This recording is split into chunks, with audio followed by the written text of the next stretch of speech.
কথায় আছে বাঁশ কেন ঝাড়ে শো আমার ঘাড়ে। ঝাড়ের বাঁশ ঝাড়েতেই ভালো লাগে,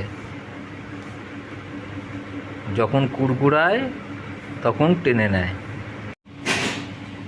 এখন ৩,০০০ টাকার লোভে সব ১.৫ হাত জিভ বেরিয়ে গেছে। চারিদিকে দোকানপাট সব তুলে দিয়েছে, তাদের বউরা ৩,০০০ টাকা করে তুলে মজা মারবে ১ তারিখ থেকে। ৩,০০০ টাকার লোভে নিজেদের স্বামীদের পেছনে গাঁড়েতে বাঁশ ঢুকিয়ে দিল। একজনা বলছে জিনিসের দাম কমিয়ে দেবো, এদিকে হেন কোনো জিনিস নেই যে দাম বাড়েনি। মিষ্টি ৫ টাকা পিস ছিল, এখন ৬ টাকা পিস ৭ টাকা পিস করে মিষ্টি খেতে হচ্ছে, একই সাইজ। প্রত্যেকটা জিনিসের দাম বেড়ে গেছে।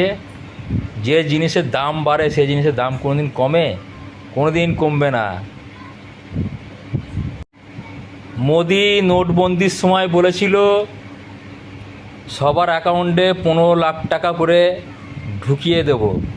সেই নোটবন্দির টাকা এখনও পর্যন্ত উদ্ধার হয়েছে কি জানি না, টাকা তো কারোর অ্যাকাউন্টে ঢুকেনি। এখন আবার শুভেন্দু কী বলছে 450 টাকায় গ্যাস দেবে। গ্যাসে যেখানে হয়ে গেছে 982 টাকা।